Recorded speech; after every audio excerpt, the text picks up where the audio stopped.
Now, so hello again, everyone, and welcome to the July edition of Dragon Trail's monthly webinar series. Today, we're going to be talking about recovery strategies for how to win back the Chinese tourism market. For some of you, I imagine this might still sound a little premature, but our goal today is really to set out a roadmap with practical advice that you can follow depending on where your business or destination is on that roadmap now, and how you can plan for future developments, especially as we look towards China's National Day holiday period in October and then into the end of this year. The webinar will largely be divided into two parts. The first is a snapshot of the Chinese tourism market now. What is the most updated information about travel from China, and what market trends can we see emerging in the domestic tourism market and from consumer studies, including Dragon Trail Research's new Chinese customized travel report. The second part of the webinar sets out a recommended timeline for what kind of marketing activities are advised at different stages of recovery. I'll also share some concrete examples and case studies to illustrate this general strategy advice. At the end of the webinar, we'll have time for a Q&A session. You can ask questions at any point during the webinar by using the Q&A button on your Zoom control panel, and we will answer those at the end. Please do ask your questions using the Q&A button rather than the chat, as this ensures that we can see all of the questions and make sure that we get to answer them at the end. We will be sharing the presentation slides with all attendees, as well as a link to a recording of the webinar, and you can expect to receive that by email tomorrow. During the course of today's webinar, we will also be asking a couple of poll questions, and I'd like to launch the first poll now. It's quite straightforward. It's just one question. I'm going to launch it, and the question is, do you have a marketing strategy in place for the recovery of Chinese tourism? So we'll keep that open for a minute or two before we get started, and then we'll announce the results later on in the webinar.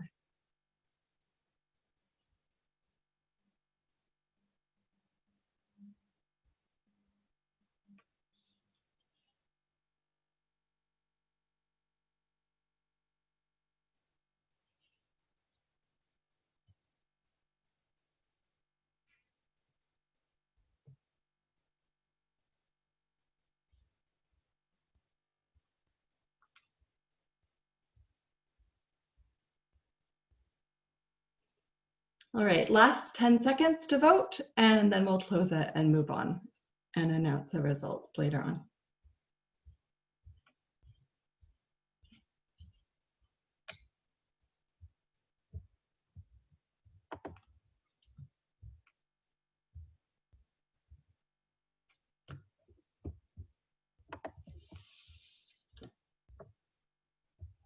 Great, so moving on to the webinar, and stay tuned for the results and our next poll question. For those of you who haven't heard from me before, my name is Sienna Perulis-Cook, and I'm Dragon Trail's Associate Director of Communications. I manage and create the resource section of Dragon Trail's website, where you'll find reports, articles, interviews, videos, and more information on Chinese outbound tourism and digital marketing. I also manage our monthly webinars, newsletter, social media, and I'm co-author of the 2019 book, China, the Future of Travel. I'm joined for Q&A today by our Vice President of Client Strategy, Bora Schnittman. Before joining Dragon Trail, Bora was the Israel Tourism Attaché in China and Director at the Israeli Ministry of Tourism. He currently leads our research and strategy teams, who are behind our recovery strategy recommendations that we'll be talking about today. Before we get started with the presentation, I'd also like to say a few words about Dragon Trail Interactive. For the past 11 years, the company has helped international tourism brands to reach Chinese consumers and the Chinese travel trade through innovative digital initiatives, from social media marketing and Chinese language websites to travel agent training and virtual roadshows. The company is headquartered in Beijing with offices in Shanghai, Xi'an, London, where I'm based, and Lexington, Kentucky in the US. We work with tourism brands from all around the world, including destination marketing boards, hotels, airlines, attractions, cruise lines, and more. So let's start with recovery prospects. When is Chinese outbound travel going to recover? Where will it recover first? And what will it look like? At this point, there is still almost no outbound tourism from the Chinese mainland, and this is unlikely to change before there's a relaxation of the policy that requires all incoming arrivals to China to quarantine for 14 days at a quarantine center and to pay all expenses for this. This policy, it's not only, of course, inconvenient and expensive for travelers, but working age Chinese simply do not have enough annual leave to make it possible. In a recent consumer survey that Dragon Trail conducted, we found that the quarantine on return was the leading reason that respondents would not travel outside of the country right now. So we do need to wait for this policy to change before we can expect meaningful progress. And of course, that depends on kind of the status of the virus around the world. Last week, though, China did start requiring incoming passengers to take a test for coronavirus 5 days or less before travel. And this could be a sign of progress away from the quarantine in the future. Of course, another issue is that there are very few flights to places abroad, and many countries are not yet open for visitors anyway. So that said, there are 2 destinations where mainland Chinese can already avoid the quarantine. One is the Maldives. This was actually the first destination to set up a fast-track travel corridor with China. And then the second destination is Macau. This has opened without quarantine on return to residents of neighboring Guangdong province, which is China's most populous province and has more than 100 million residents. With both Macau and the Maldives, visitors do need to undergo coronavirus testing before travel. Well, it was thought previously that Hong Kong and Macau could open together and form the first travel bubble with mainland China. This has not yet happened, and Hong Kong is in the midst of a kind of second lockdown period with many tourist attractions closing in the middle of July. Singapore and South Korea are open for some business and official travel from mainland China, and recently they increased flights between China and South Korea. But there are a lot of restrictions still on this kind of travel, and these travel corridors are really not for leisure travel at all. They're for official travel and approved business travel. Over in Europe, Serbia is open and it's still visa-free for Chinese. However, it is difficult to get there with no direct flights, and Chinese citizens will only be allowed to travel to Europe, to the Schengen area, once European citizens are allowed into China, which they currently are not if they're not there already. So at this point, I think also the countries to watch, especially as we look forward to the October holiday travel period, will be Thailand and Vietnam. Neither of these are open to regular Chinese tourism at present, but both are very keen to do so and have been making preparations for it. Obviously, their tourism industries are very important, and these are top destinations for Chinese travelers. Dragon Trail's research team has been working on a consumer report about the customized travel market, which we'll be making available in the coming days. Please do contact us directly if you would like a copy of the report, and there's contact information about that on the next slide. So today I'd like to share a sneak preview of part of the report that includes findings that relate specifically to how the pandemic will change Chinese travel. Our survey respondents were all Chinese travelers who had gone on a customized trip before. Customized travel or private tours, this was a growing trend in the years leading up to COVID-19, and this kind of travel is likely to become even more in demand in the future as consumers stay wary of traditional group travel. So when asked about the importance of various factors in choosing customized travel, and if those factors were more important now than before the pandemic, we saw a major increase in the value travelers placed on safety, especially, as well as assurance, privacy, 24-hour service, and comfort. So these are some of the factors that have become more important for Chinese travelers, especially those who go on customized trips. In terms of destinations for customized travel, Europe was actually the top choice, with domestic travel in second place. Other research that we've done that looks at tourism more broadly, so not just customized travel, showed that traditionally popular Asian destinations such as Japan, Thailand, and Singapore are still at the top of the list for destinations that travelers want to go to.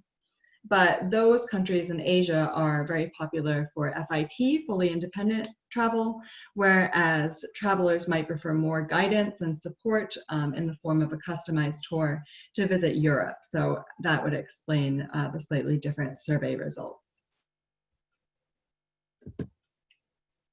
The question of where Chinese outbound travel will recover first is, of course, going to depend on where Chinese travelers can go without facing quarantine on return.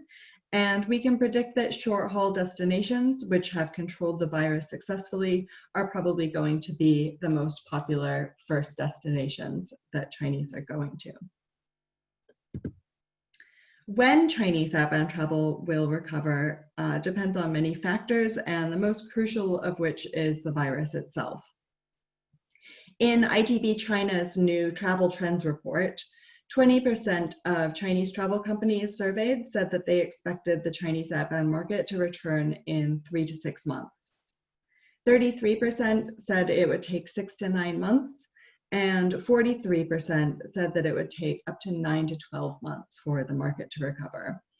Only 4% of respondents in that survey said that recovery would take less than 3 months.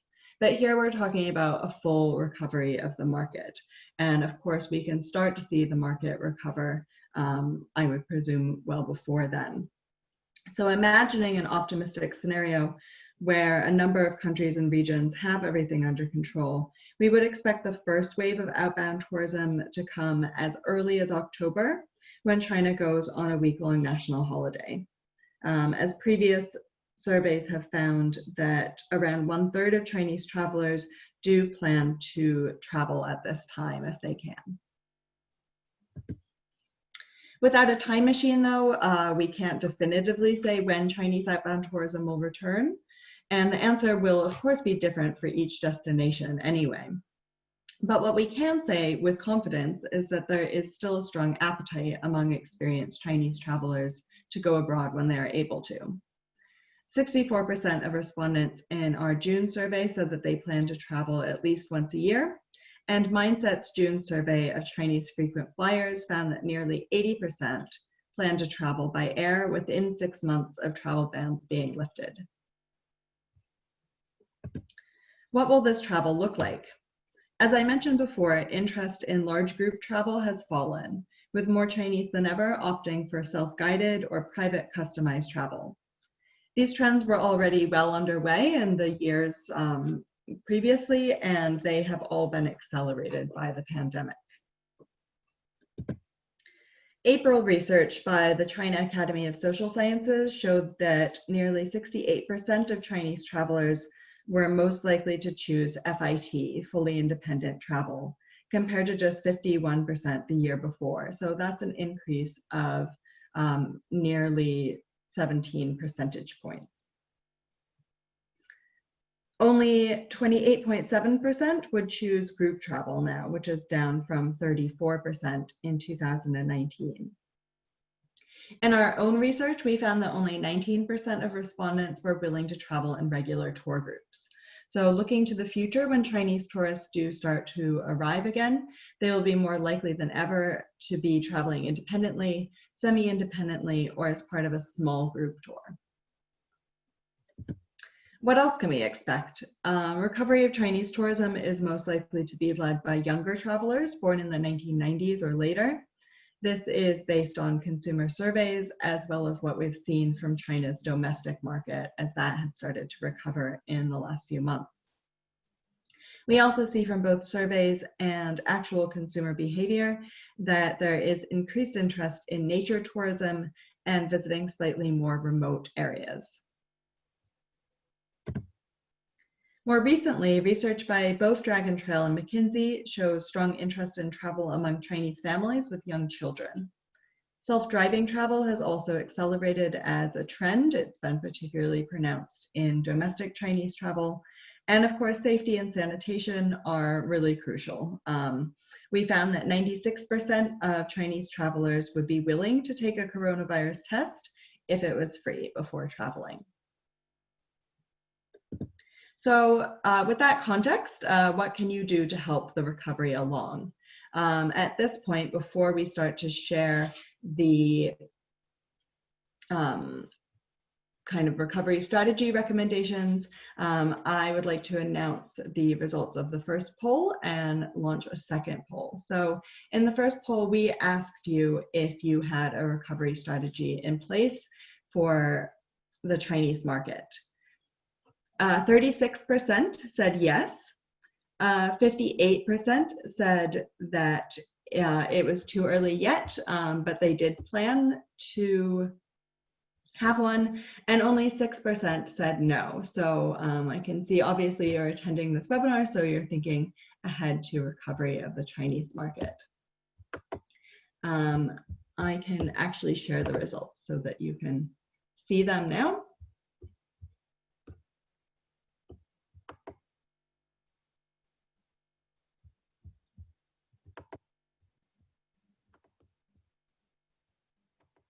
And now it's time for our second poll question.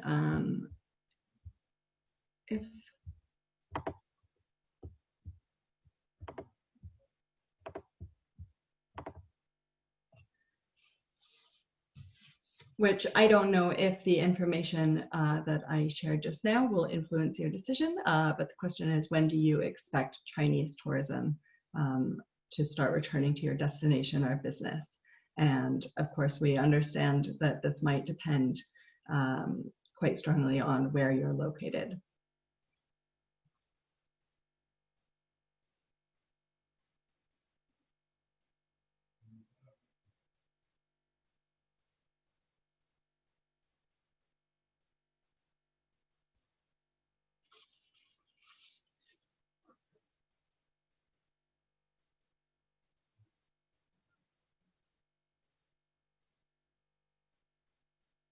Okay, final 10 seconds for the poll, and then we'll share those results later on in the webinar today.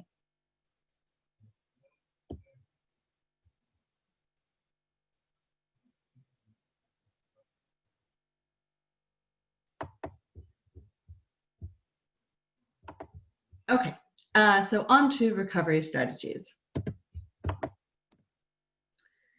At some point, travel could potentially go back to what it used to be like before the end of January 2020.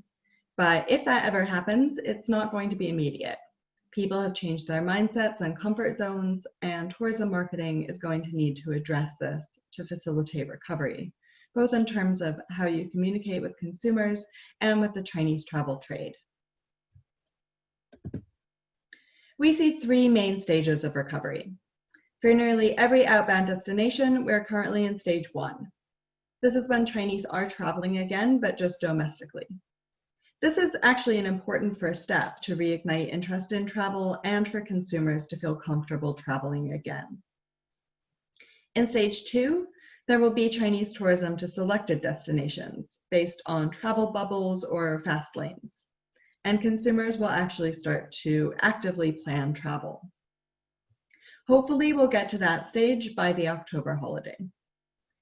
By stage 3, travel will really get going again with restrictions lifted and consumers making up for lost time with renewed enthusiasm and budgets. Each of these stages are different and they all require the right B2C and B2B marketing approach. Of course, while our strategy recommendations are general guidelines and examples to get you thinking, there's no one-size-fits-all solution, and your plan should be tailored to you, both in terms of what kind of business or destination you are and your position in the China market. If you are interested in a bespoke recovery plan, please do get in touch with us directly with information about your goals and who you are. We have guidelines specifically created for destinations, airlines, and hotels, and we can work with you to create a unique plan. So stage 1, to remind you, is basically where everyone is now. China's domestic tourism market has shown strong recovery, and people are becoming comfortable with the idea of travel again. At this stage, we recommend re-engaging Chinese consumers on social media with campaigns such as our recent Thinking of You Weibo campaign that brought together 31 travel brands from around the world. You can find much more information about that campaign on the resources section of the Dragon Trail website. You can also give consumers confidence in your brand or destination in stage 1 by communicating about safety measures and how things are getting back to normal in your destination. On the B2B side, you want to stay in touch with your trade network and prepare them to start selling and answering clients' questions with updated information. You can also use this time to expand your B2B network further. In stage 2, Chinese outbound travel will have resumed to certain destinations. At this point, you'll want to increase B2C communications, including working with third-party travel platforms. As international travel starts again, you want to keep your trade contacts constantly updated on logistical things, such as arrival policies, as well as updating them on new products. By stage 3, borders will be open and Chinese travelers can visit your destination. At this point, it's time to expand B2C marketing with advertising, KOL campaigns and fam trips, and encouraging travelers to book their trips. You can also shift to a more sales-focused stage of B2B marketing by connecting travel agents with local DMCs to get travel going again. We will be sending today's slides out to everyone tomorrow, so you'll have all of these tables for reference. I'm not going to go through every part of them, and much of it was covered in the slides previously. But this is basically just a summary of what we've gone through with some concrete examples of actions that you can take at each stage. So looking at consumer marketing in stage 1, for example, you can keep your audience engaged and receive valuable insights that will inform future marketing by running a consumer survey.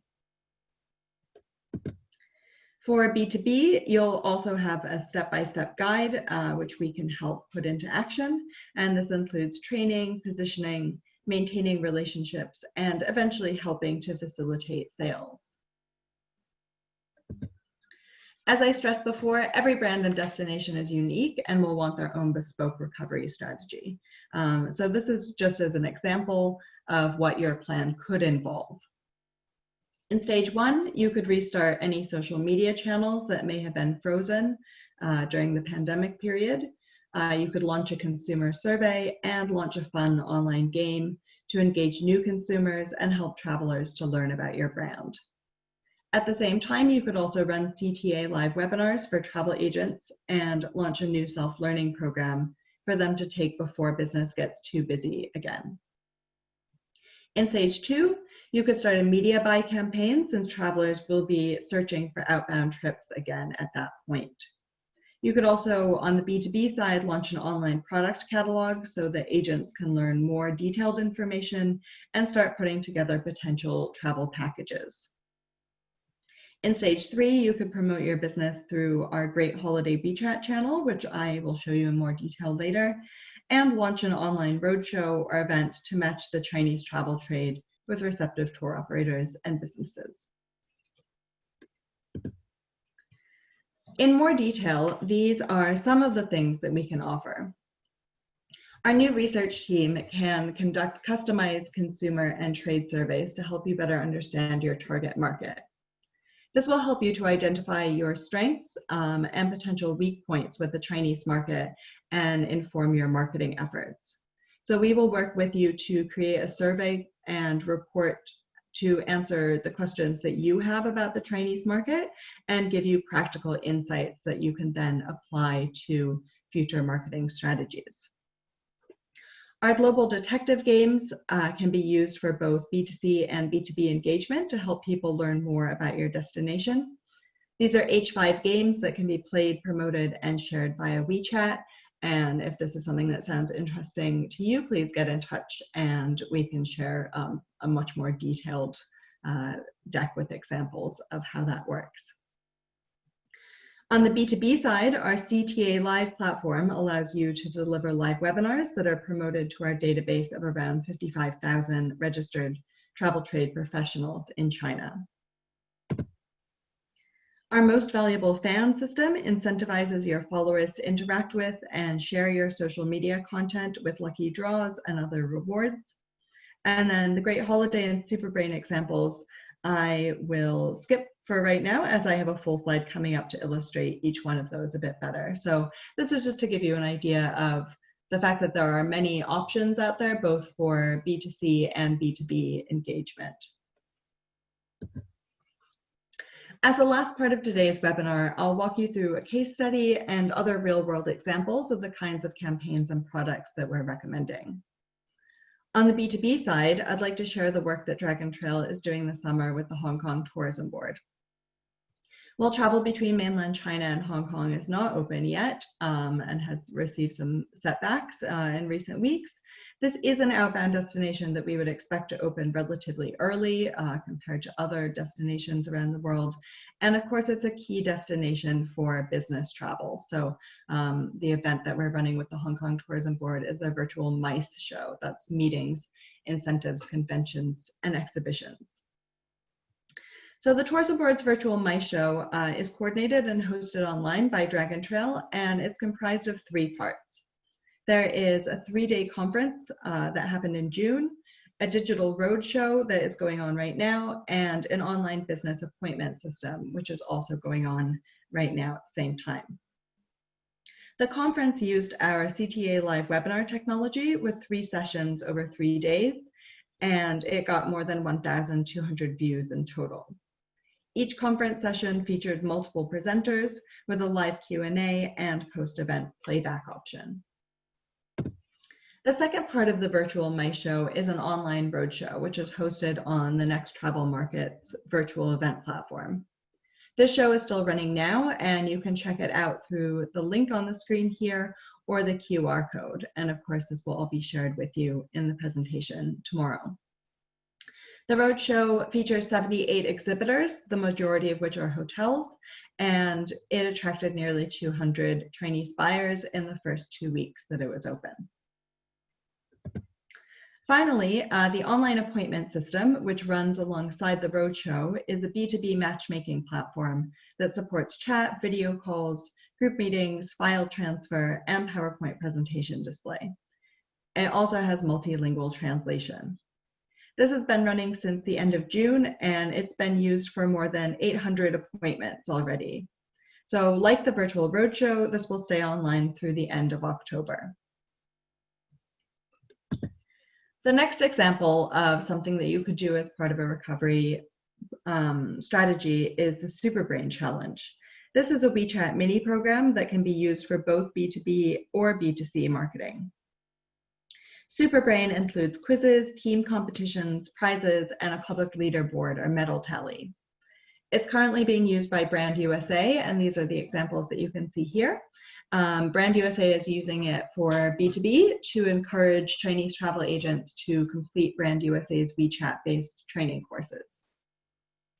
So you can see screenshots here of the mini program poster, a menu of where you sign in, and an example of a solo quiz and getting your quiz results. The event that Brand USA is doing right now, it runs over 7 weeks. And there's a different quiz and competition topic each week.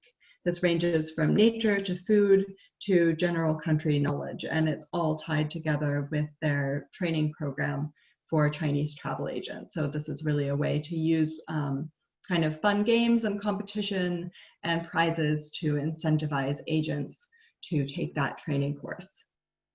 Of course, this could be designed for B2C in a way that would be a little bit more fun and not require people to take serious professional training courses. So it is something that's adaptable both for consumers and for the trade.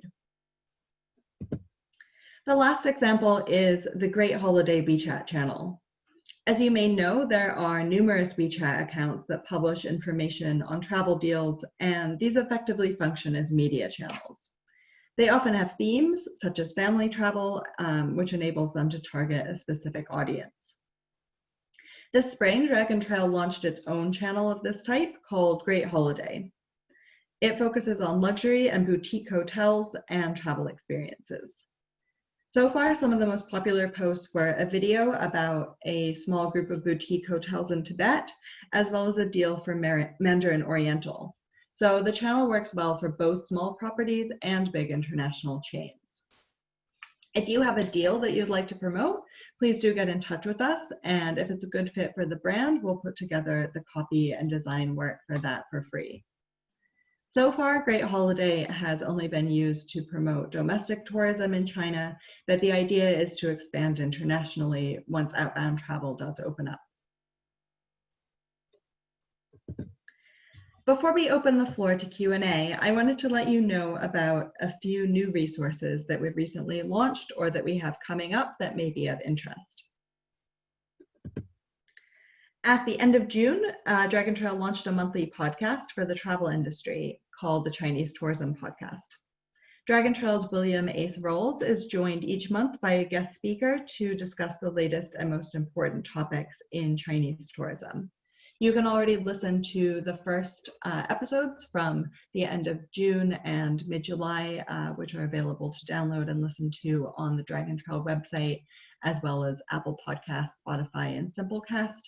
And you can, of course, subscribe to the podcast to receive future episodes.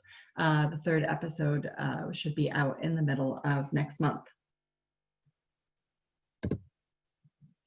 Our China Outbound Travel Academy is another project that we have been working on and is just about ready to launch. This is a free online training course in English to introduce various aspects of the Chinese outbound travel market and marketing. The first course focuses on digital tools and platforms for Chinese travel sales and marketing. So please do stay tuned to Dragon Trail's website and social media channels for the upcoming launch announcement and a link to take the course for free. Our next webinar, which is coming up at the end of August, is geared specifically to destinations and businesses in Europe. There are around 2 million Chinese living in Europe, and the webinar will look at this tourism market, how they might be different from Chinese outbound tourists, and what they're looking for from a travel experience, how they research and book, and why this demographic is so important now more than ever. The webinar will include research and insights on Chinese students in Europe, as well as information on local Chinese tourism in Europe this summer that has really happened and what kinds of marketing has been most successful to attract them. We'll be sharing more details on the event soon, and in the meantime, registration is already open and can be found on the events section of our website or directly via the link below, which will be shared along with today's presentation slides. As always, you'll find lots more information, reports, videos, case studies, industry interviews, our newly launched podcast, and more on our website and social media channels. So thank you very much, everyone, for listening. At this point, I'm going to share the results of our second poll, and then we will open up the floor to questions and answers.